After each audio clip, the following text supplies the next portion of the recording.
పేరు పెట్టారా? పేరు పెట్టారా? పేరు పెట్టారా? ఎక్కడైనా యేసయ్య పుట్టిన తర్వాత ఆశ్చర్యకరుడు అని పేరు పెట్టారా? పెట్టలేదా? మరి అక్కడ ఏముంది? పేరు పెట్టబడును అని ఉందిగా, కానీ పేరు పెట్టలేదు. ఇదే అడుగుతున్నారు చాలా మంది. ఎక్కడ పేరు పెట్టారని ఒక ఆయన టీవీలో అడుగుతున్నారు. పేరు పెట్టలేదు కదా, మీరు అనుకుంటున్నారు అంతే అని ఆయన మాట్లాడుతున్నారు. మీరేం సమాధానం చెప్తారు? ఎవరైనా అన్యులు మీకు అడుగుతున్నారండి, ఈ వాక్యం ఏ ముక్క చెప్పి వాళ్ళు చెప్తారు, అడుగుతారండి. అడిగితే మీరేం చెప్తారు? మాకు తెలియదండి, మా పాస్టర్ గారిని అడగాలండి అని అంటారా? చదవండి అని. మనం ఒక తెలుగు బైబిల్ మాత్రమే, ఒక బైబిల్ మాత్రమే చదువుకుంటే మనకు అర్థం కాదు. అన్ని భాషలో ఉన్న బైబిల్ మనం చదవాలి. ఒక రకంగా ఉంటది. కుమారులు దేవుడు అనుగ్రహించే అన్నారా? మరి కుమార్తెలు ఎవరు? తీసి పడేశారా? కుమార్తెలు లెక్కల్లోనికి రారా?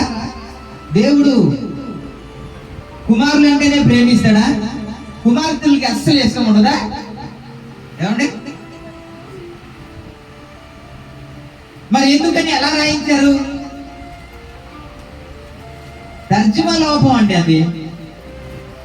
విలియం కేర్కి దొరికిన ప్రతి ఒక్కరు బ్రాహ్మణ్స్ కాబట్టి ఎవరికి ప్రాధాన్యత ఇస్తారు? కుమార్తెలు అనరు.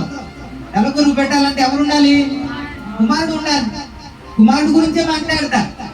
కాబట్టి ఆ కుమారులు అని వారు సంబోధించారు. అలా మాట్లాడు. చాలా అలా భాష లోపాలు ఉంటాయి. కాబట్టి తెలుగు ఒకటే చదివేసి ఇదే కరెక్ట్ అని మనము నిర్ధారించకూడదు. ప్రభు నామానికి మహిమ కలుగునుగాక. స్తోత్రం. కాబట్టి ఇంగ్లీష్ లో కానీ మనం చూసుకుంటే అక్కడ ఏమైనా ఉంటది అని అంటే పేరు పెట్టబడును అని ఉంటది. ఇది మనం కీర్తనలు చిల్డ్రన్స్ అని ఉంటది. దాని కాకుండా మనం యెషయా గ్రంథంకి వెళ్ళిపోతే పేరు పెట్టబడును అన్నమాట, పిలువబడును అన్న మాట ఉంటది. ఆశ్చర్యకరుడు అని పిలువబడును అన్న మాట ఉంటది. అలా పిలుస్తారు అని అంటారు. ఆయన అలాంటి కార్యము చేస్తాడు కాబట్టి జనులందరూ ఏమంటారు? ఇతడు ఆశ్చర్యకరుడు అని పిలుస్తారు అని అనుకుంటారు అని పరిశుద్ధాత్మ దేవుడు ఆనాడు రాయించాడు. దేవుడికి స్తోత్రం. ఈయన బాగుగా చేస్తున్నాడు, గుడ్డి వారిని చూపునిస్తున్నాడు, మూగవారిని మాట్లాడినట్టు చేస్తున్నాడు అని ఆశ్చర్యపోయారంట. దేవునికి స్తోత్రం. ఎందుకని? ఆయన ఆశ్చర్య కార్యములు చేసేవాడు కాబట్టి. స్తోత్రం. మీరు ఇంకా దేవుణ్ణి సేవిస్తున్నారు కానీ, ఆరాధిస్తున్నారు కానీ ఆయన ఎవరో ఇంకా మనకు అర్థం కావట్లేదు. ఇంకా ఏడుస్తున్నాం. ఇంకా చెప్పనా? దేవుడు తగిన సమయంలో అద్భుత కార్యం చేస్తాడని ఆ మాటకు మీరు ప్రార్థన చేస్తుంటే జవాబు ఇవ్వలేదా అండి? జవాబు ఇవ్వట్లేదండి. మీరు ఉదయకాలం చేసిన ప్రార్థనలో ఒక్కొక్కటిగా జ్ఞాపకం చేయనా? బృందావతి గారి కొరకు మేము ప్రార్థిస్తున్నాం కదండి. తనతో పాటు ఆపరేషన్ 5 మంది చనిపోయారు. తెలుసా మీకు? ఏమండి నిజమేనండి? ఎంతమంది చనిపోయారు? 5. సేమ్ కండిషన్ లో ఉన్నవారు 5 చచ్చిపోయారు. మనం నీతిమంతులండి, గొప్ప భక్తి పరులండి, వారికంటే గొప్పవారండి కాదు కదా. మనం ప్రార్థన చేసింది ఎక్కడ తెలుసా? ఆశ్చర్యకరుడు సన్నిధిలోనే. 91వ కీర్తనలో వ్రాయబడిన మాట, నీ పక్కన 1000 మంది పడినాను, నీ కుడి ప్రక్కన 10,000 మంది కూలినను, అపాయము నీ యొద్దకు రాడు అని దేవుని ఏ దేవుడైతే చెప్పాడో ఆ దేవుని ఎదుట మనం ప్రార్థన చేస్తున్నాం కదా. ఆయన ఆశ్చర్య కార్యము చేసే దేవుడు. బైబిల్ చెబుతుంది, అడుగు వాటి కంటే, ఊహించే వాటి కంటే అత్యధికమైన కార్యాన్ని చేసే దేవుడు నీ దేవుడు అండి. హల్లెలూయా. ఇంకో మాట మీకు జ్ఞాపకం చేస్తా. బాలరాజు కొరకు మనం ప్రార్థన చేస్తున్నాం కదండి. 5 సంవత్సరాల పొడిగింపు కొరకు ఢిల్లీ వెళ్ళి అప్లై చేసుకున్నారంట. దాని ఇంకా అధికారులు సైన్ చేయాలి. ఇప్పుడేమో టైం అయిపోతుంది అంటే ఆ పేపర్ ఏమో సైన్ చేసి ఇక్కడికి రాలేదు, ఆఫీస్కి ఇంకా రాలేదు. మరి ఏం చెయ్యాలి అనేది వారు ఒక టెన్షన్. నేను చచ్చిపోవాలని బీపీ రైజ్ చేసుకున్నాడు బాలరాజు, నేవీలో జాబ్ చేస్తున్నాయి. అలాంటప్పుడు చాలా మంది మనం అందరం ప్రార్థన చేశాం. నాకు ఫోన్ చేసినప్పుడల్లా ఒకటే చెప్పేవాడిని, అనియా బీపీ రైజ్ చేసుకున్నాడు అనియా, నేను చచ్చిపోతానేమో అనుకున్నాడు అనియా. ఆయన ఇంకా ఏడుస్తూ ఉన్నాడు, ఇంకా అవలేదేంటి అని. తల్లి ఫోన్ చేసి ఒక అరగంట మాట్లాడు, కూతురు ఫోన్ చేసి ఒక అరగంట మాట్లాడు. అన్ని వినేసిన తర్వాత ఒకటి చెప్పేవాడిని, దేవుడు తగిన సమయంలో దేవుడు కార్యం చేస్తాడు. హల్లెలూయా. అది అవుతుందా లేదా లేదు, నేను అలా పలికేవాడిని అంటే, అలా చెప్పేవాడిని అంటే. దేవుడు ఏం చేశాడు తెలుసా? 2 సంవత్సరాలు మాత్రమే కాకుండా 20 సంవత్సరాలు ఉద్యోగం. స్తోత్రం చెప్తలేదు. హల్లెలూయా. దెబ్బతో ప్రార్థనకు రమ్మంటే వచ్చేవాడు కాదు. కుటుంబ ప్రార్థనలో కూర్చండి అని తన భార్య బ్రతిమలాడుతున్నా సరే కూర్చున్నవాడు కాదంట. ఒకప్పుడు ప్రార్థన పరుడే, ఒకప్పుడు ఆత్మీయుడే, ఒకప్పుడు వర్షిప్ లీడరే, కానీ పడిపోయాడు, పూర్తిగా లోకానికి వెళ్ళిపోయాడు. ఎప్పుడైతే ఆ పేపర్ వచ్చిందో, ఎప్పుడైతే ఆ అనౌన్స్మెంట్ వచ్చిందో, ఇప్పుడు అది విన్న తర్వాత ఎవరు ప్రార్థనకు రాకముందు ముందే వచ్చేస్తున్నారు. దేవుడు మీరు చూస్తున్నారు. అరే ఒక 5 నిమిషాలు ప్రార్థన చేసి వెళ్ళిపోవచ్చు అని చెబితే వచ్చేవాడు కాదు. ఇప్పుడు 3 గంటలకి కాల్ చేయగానే ముందు ఉంటాడు. యేసు రక్తం నీ దేవుడు అడుగు వాటికంటే, ఊహించే వాటికంటే అత్యధికమైన కార్యం చేసే దేవుడు అండి. ఆయన పేరే ఆశ్చర్యకారుడు. ఆయన కార్యము చేస్తుంటే ప్రజలందరంట ఆశ్చర్యపోయారన్నమాట ఉంటుంది. స్తోత్రం. హల్లెలూయా. సరే, మత్తయి సువార్త 13వ అధ్యాయం 53వ వచనం నుండి అందరూ ఏమనుకుంటున్నారు? యేసు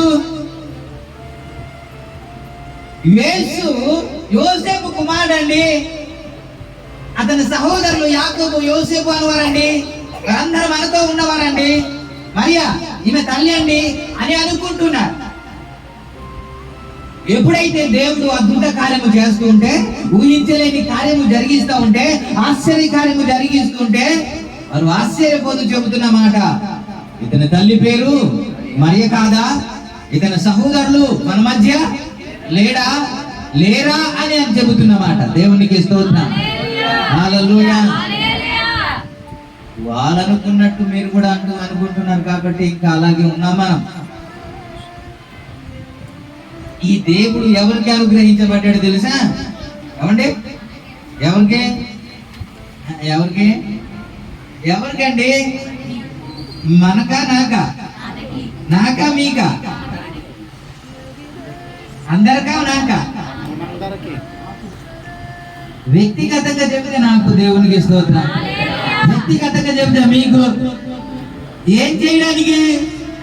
ఆశ్చర్య కార్యము చేయడానికి, అద్భుతాలు ఆయన ఉంటే చేస్తాడా లేదా? సైలెంట్ కొండిపోతాడండి. మరి మీకే కదా అనుగ్రహించబడ్డాడు. ఎందుకు అలాంటప్పుడు ఏడుస్తారు? ఎందుకు అలాంటప్పుడు దిగులు పడతారు? ఎందుకు అలాంటప్పుడు పక్కోళ్ళ దగ్గరికి వెళ్ళి ఏడుస్తూ సాక్ష్యం చెప్తారు? ఎందుకు? మీ దేవుడు ఎవరో మీకు తెలియదా?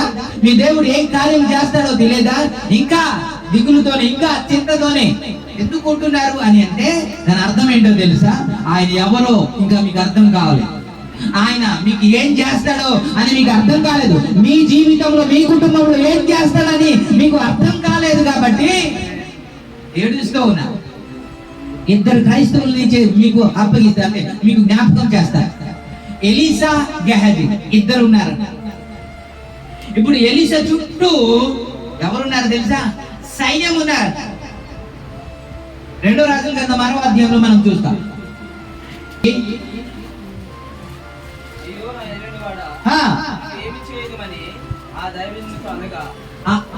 గెహజీ పెండల కడ లేచి, అయ్యో ఏలినవాడా, మన పని అయిపోయింది, సైన్యం అంతా చుట్టుముట్టేశారు, అందరూ వచ్చేసారు, ఇప్పుడు మనం ఏం చేయగలము?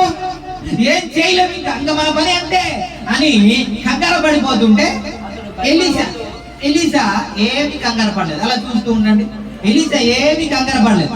ఏమి కంగారు పడకుండా అలా చూస్తుంటే, అదేంటి గురుగారు మీరు ఇంత నేను టెన్షన్ పడుతుంటే, ఇంత కంగారు పడుతుంటే అసలు ఏంటి మీరు అసలు పట్టించుకోవట్లేదు, ఇటు సహాయం ఉన్నారండి, మనం ఇంకా తప్పించుకోలేమండి అని అంటూ ఉంటే, కంగారు పడ అన్నాడు. ఏంటి కంగారు పడకుండా ఉండేది, శత్రువుల చేతికి చిక్కబడిన తర్వాత కంగారు పడకు అంటే ఎలాగవుతుంది అని మాట్లాడుతుంటే, అయ్యా వీడు చూసినట్లు ఒకసారి కనులు తెరువు అని ప్రార్థన చేసి, అంతకు ముందు మాట్లాడిన మాట ఏంటంటే, భయపడవద్దు, మన పక్షాన ఉన్నవారు వారికంటే అధికులై ఉన్నారు అని చెప్పి, యెహోవా వీడు చూచినట్టు వీడు కళ్ళును తెరువు అని ప్రార్థన చేయగా యెహోవా అతని కళ్ళు తెరిచెను అంటారు. అప్పుడు గెహజీ చూస్తూ ఇప్పుడు చూస్తున్నా వారి చుట్టూ అగ్ని రథములతో నింపబడి ఉంది. దేవునికి స్తోత్రం, ప్రభు నామానికి మహిమ. స్తోత్రం చెప్తలేదు మీరు, ఇప్పుడు చెప్పరు. ఆశీర్వాదం వచ్చును గాక, ఆరోగ్యం వచ్చును గాక, అంటే స్వస్థత వచ్చును గాక. మీ చుట్టూ ఎవరున్నారు తెలుసా? అగ్ని రథములు ఉన్నాయి. దేవునికి దేవదూతలు కాపుదల ఉన్నాయి. 34వ కీర్తనలో మనం ఏమంటూ చూస్తాం,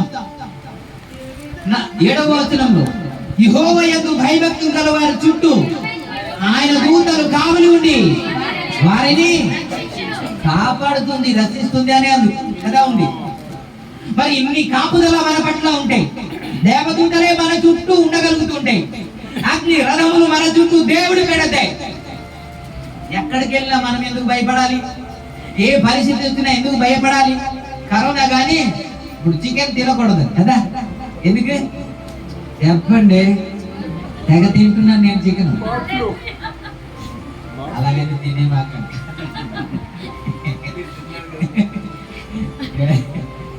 ప్రభు నామానికి మహిమ కలుగుతుంది. 91వ కీర్తనలో ఏమని ఉంటది? ఏ తెగులు నీ గుడారములో సమీపించదు అన్నాడు కదా. ఆ విశ్వాసం ఉంటే తినొచ్చు, లేకపోతే కోరుండి తెచ్చుకోవద్దు.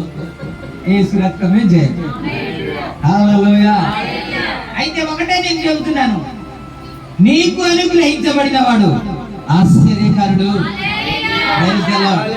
ఆయన నీ స్టైల్లో వర్క్ చేయడు, నీ స్టైల్లో వర్క్ చేయడు, నీ టైంలో వర్క్ చేయడు, ఆయన నీ పద్ధతిలో ఆయన వర్క్ చేయడు.